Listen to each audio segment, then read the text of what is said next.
বাংলাদেশের ইতিহাসের পাতা উল্টালে এমন কিছু ঘটনা চোখে পড়ে যা আমাদের অনেকের কাছে আজ বিশাল রহস্যের মতো। রাষ্ট্রপতি জিয়াউর রহমানকে কেন অকালে প্রাণ দিতে হয়েছিল, এটিও আজ স্বাধীন বাংলাদেশের ইতিহাসের সবচেয়ে বড় রহস্যময় ও অমীমাংসিত এক প্রশ্ন। জিয়া নিহত হওয়ার পর 4 দশকেরও বেশি সময় পার হয়ে গেল, এর আসল কারণটা কিন্তু কখনোই সাধারণ মানুষের সামনে পরিষ্কার হয়ে আসতে পারেনি। তবে সম্প্রতি জিয়ার অন্যতম ঘাতক অবসরপ্রাপ্ত মেজর মোজাফফর গ্রেফতার হওয়ার পর থেকে একে একে চাঞ্চল্যকর ও বিস্ময়কর সব তথ্য বেরিয়ে আসতে শুরু করে। রিমান্ডে তাকে টানা জিজ্ঞাসাবাদ করার সময় হঠাৎ করে উঠে আসে বঙ্গোপসাগরে ভেসে ওঠা সেই বিখ্যাত দক্ষিণ তালপট্টি দ্বীপের কথা। জানা যায়, আপাত দৃষ্টিতে ছোট হওয়া মানে এই ভূখণ্ডটিকে কেন্দ্র করে সে সময় প্রতিবেশী রাষ্ট্র ভারতের সাথে এক প্রকার প্রত্যক্ষ যুদ্ধের মুখোমুখি দাঁড়িয়ে গিয়েছিলেন তৎকালীন প্রেসিডেন্ট জিয়াউর রহমান। কিন্তু আসল সত্যটা হলো, সমুদ্রের বুকে ছোট্ট এই দ্বীপের ওপর বাংলাদেশের সার্বভৌমত্ব ও অধিকার ধরে রাখার এই অসম সাহসী লড়াই কি শেষ পর্যন্ত জিয়ার প্রাণ কেড়ে নেওয়ার জন্য প্রধান কারণ হয়ে দাঁড়িয়েছে? যে কোনো স্বাধীন ও সার্বভৌম দেশের জন্যই তাদের আসল বীরদের সম্মান জানানো পরম সম্মান ও গর্বের বিষয়। কিন্তু আফসোস ও নির্মম বাস্তবতা হলো, নোংরা আন্তর্জাতিক রাজনীতি আর ক্ষমতার টেবিলে সাজানো মিথ্যা ইতিহাস লেখার ভিড়ে আমরা আমাদের সত্যিকারের বীরদের কথা প্রায় ভুলে যাই। ভারতের সাথে বাংলাদেশের দক্ষিণ তালপট্টি দ্বীপ নিয়ে সেই অসীম সাহসী নৌযুদ্ধের আসল নায়ক ছিলেন প্রেসিডেন্ট জিয়াউর রহমান এবং রিয়াল অ্যাডমিরাল মাহবুব আলী খান। অথচ তাদের সেই বীরত্ব ও সাহসিকতার গল্পগুলো আমাদের ইতিহাস থেকে কেবল মুছে ফেলা হয়েছে। এই উত্তেজনাকর গল্পে শুরু হয়েছিল 1970 সালে, যখন প্রলয়ঙ্কারী ঘূর্ণিঝড় সাইক্লোন ভোলা বাংলাদেশে এক তাণ্ডব চালিয়েছে। সেই বিধ্বংসী ঝড়ের পরে বঙ্গোপসাগরের বুকে হঠাৎ করে ভেসে ওঠে নতুন ভূমি, যা আমাদের দেশে দক্ষিণ তালপট্টি আর আন্তর্জাতিক ও ভারতের সীমানায় নিয়মর দ্বীপ নামে পরিচিত।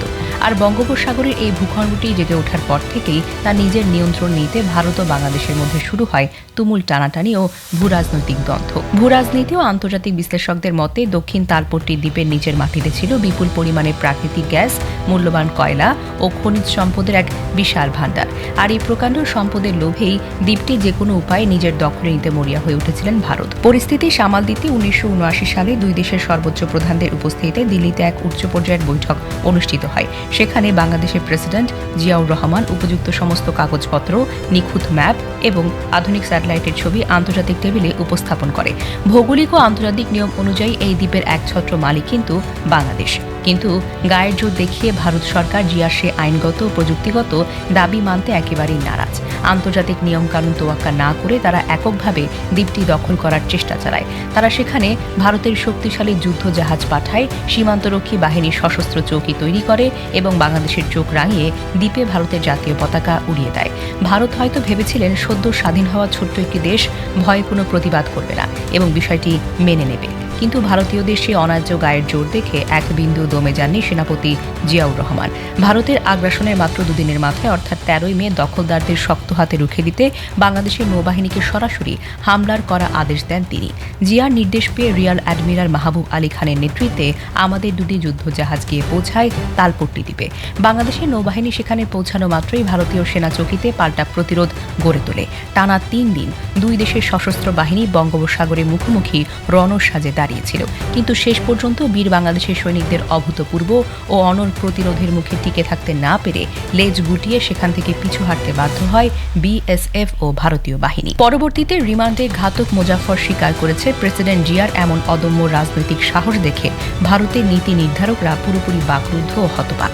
তারা নিজেদের মধ্যে ক্ষোভ প্রকাশ করে বলে, যে দেশকে আমরা মুক্তিযুদ্ধ সাহায্য করেছিলাম, সেই দেশের এক রাষ্ট্রপতি আজ আমাদের মুখের উপর অস্ত্র তাক করছে। এই ভূরাজনৈতিক পরাজয় আর অপমান ভারত সরকার কোনোভাবেই হজম করতে পারবে না। আর ঠিক এই ঘটনার পর থেকে শুরু হয় জিয়াকে চিরতরে পদ থেকে সরিয়ে দেওয়ার জন্য এক নেপথ্যের গোপন ছক। বাংলাদেশের এই দৃঢ় মনোবল দেখে ভারত আপাতত পিছু হটে তালপট্টিকে একটি নো ম্যানস ল্যান্ড বা নিরপেক্ষ এলাকা হিসেবে ঘোষণা করতে চায়। কিন্তু আপসহীন বীর জিয়া সেখানে নিজের কাজ থামিয়ে রাখেনি। তিনি কোস্টগার্ডের দুটি অস্ত্রসজ্জিত গানবোট পাঠিয়ে সেই বীরত্বপূর্ণ দ্বীপে সগৌরবে বাংলাদেশের লাল সবুজের পতাকা উড্ডয়ন করে। অথচ এই দ্বীপটির এই আবিষ্কারের পেছনে লুকিয়ে আছে এক চমৎকার গল্প, যা সবার জন্যই জানা দরকার। বঙ্গোপসাগরের বুকে মাছ ধরতে গিয়ে সর্বপ্রথম আমাদের দেশের সাধারণ জেলেদের চোখেই দ্বীপটি ধরা পড়েছিল। 1971 সালে সুন্দরবনের জেলেরা গভীর সমুদ্রে গিয়ে এই ভূখণ্ডের অস্তিত্ব টের পায় এবং তৎকালীন বৃহত্তর খুলনার শ্যামনগর ও কালীগঞ্জের দক্ষিণে যাওয়া তার এই নাম হয়েছিল দক্ষিণ তালপট্টি। কিন্তু এই খবর রাষ্ট্র হওয়ার সাথে সাথেই ভারতের মিডিয়া নানা প্রোপাগান্ডা ছড়ানো শুরু করে এবং জোর করে এটি তাদের দৌড়ে দাবি করে। তবে জিয়ার গুরুত্বপূর্ণ সিদ্ধান্তের কারণে সেবার ভারতের সে অপচেষ্টা সম্পূর্ণ নস্যাৎ হয়ে যায়। দক্ষিণ তালপট্টি দ্বীপ সম্পূর্ণভাবে বাংলাদেশের নিয়ন্ত্রণে আসার মাত্র 17 দিনের মাথায় ঘটে যায় সেই হৃদয় বিদারক ট্র্যাজেডি। 1981 সালের 30 মে ভোররাতে চট্টগ্রাম সার্কিট হাউসে একদল বিপদগামী সেনা কর্মকর্তার হাতে নৃশংসভাবে শহীদ হন প্রেসিডেন্ট জিয়াউর রহমান। বহু গবেষক ও বিশ্লেষকদের শক্ত ধারণা, জিয়াকে পদ থেকে সরানোর মূল চক্রান্তই করা হয়েছিল এই দ্বীপটির নিয়ন্ত্রণ নেওয়ার জন্য। কারণ জিয়া শহীদ হওয়ার পরপর ভারত বেশ অনায়াসে আবার সেই দ্বীপে নিজেদের ক্ষমতার দাপট দেখাতে শুরু করে। পরবর্তীতে দীর্ঘ সময় পার হয়ে 2009 সালে বাংলাদেশ সরকার নেদারল্যান্ডসের হেগে আন্তর্জাতিক সীমানা বিরোধ আদালতে সমুদ্র সীমা দিয়ে মামলা দায়ের করে। দেশের মানুষের মনে আবার আশা জাগে, হয়তো এবার ঐতিহাসিক তালপট্টি দ্বীপটি চিরতরে বাংলাদেশের ম্যাপে আনুষ্ঠানিকভাবে যুক্ত হবে। কিন্তু সেখানেও ঘটে যায় ক্ষমতার নোংরা খেলা ও গোপন আদালত। 2016 সালে আন্তর্জাতিক আদালত সমুদ্র সীমার সিংহভাগ বাংলাদেশের পক্ষে রায় দিলেও রহস্যজনকভাবে তালপট্টি দ্বীপের মালিকানা ভারতের হাতে তুলে দেওয়া হয়। বিশেষজ্ঞ রাজনৈতিক বিশ্লেষকদের মতে সেই সময় দেশের ক্ষমতায় থাকা রাজনৈতিক গোষ্ঠী কখনোই চায়নি জিয়া রহমানের সাহসিকতা এবং বীরত্বের এই সত্যি গল্প সাধারণ মানুষের কাছে উঠে আসুক। তাই তারা আন্তর্জাতিক আদালতে এই দ্বীপটি রক্ষার জন্য বিন্দুমাত্র শক্ত আইনি লড়াকু ভূমিকা পালন করেনি। কারণ আন্তর্জাতিক দরবারে ভারতের হেরে যাওয়া মানে ছিল প্রেসিডেন্ট জিয়াউর রহমানের দূরদর্শিতা ও সাহসিকতাকে আনুষ্ঠানিকভাবে মেনে নেওয়া। তবে সবচেয়ে চতুর ও নোংরা বিষয় হলো, ভারত খুব ভালো করেই জানে ভবিষ্যতে কোনো দিন বাংলাদেশে যদি একটি দেশপ্রেমিক সরকার ক্ষমতা আসে, তবে আন্তর্জাতিক আইনি লড়াই তারা এই দ্বীপে ধীরে ধীরে ধরে রাখতে পারবে না। তাই তারা সম্পূর্ণ ভিন্ন ও বিপজ্জনক এক পথ বেছে নিয়েছে। সুন্দরবন সংলগ্ন এই দ্বীপে যেন স্বাভাবিক নিয়মে আর কোনো পলি জমতে না পারে, সেজন্য তারা উজানে হারিয়া ভাঙা নদীর প্রাণীর ও পলির প্রভাবও কৃত্রিমভাবে আটকে দেয়।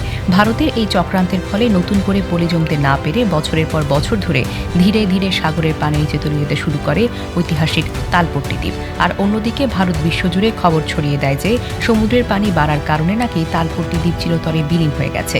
কিন্তু বাস্তবতা ও প্রখ্যাত সমুদ্র বিজ্ঞানীদের তথ্য হলো, দ্বীপটি আজও পুরোপুরি হারিয়ে যায়নি। ভাটার সময় তালপট্টি দ্বীপের চূড়া এখনো বঙ্গোপসাগরের বুকে চিরে ভেসে আছে, যা ভারতের এই নোংরা কৌশলের নীরব সাক্ষী হয়ে দাঁড়িয়ে থাকে।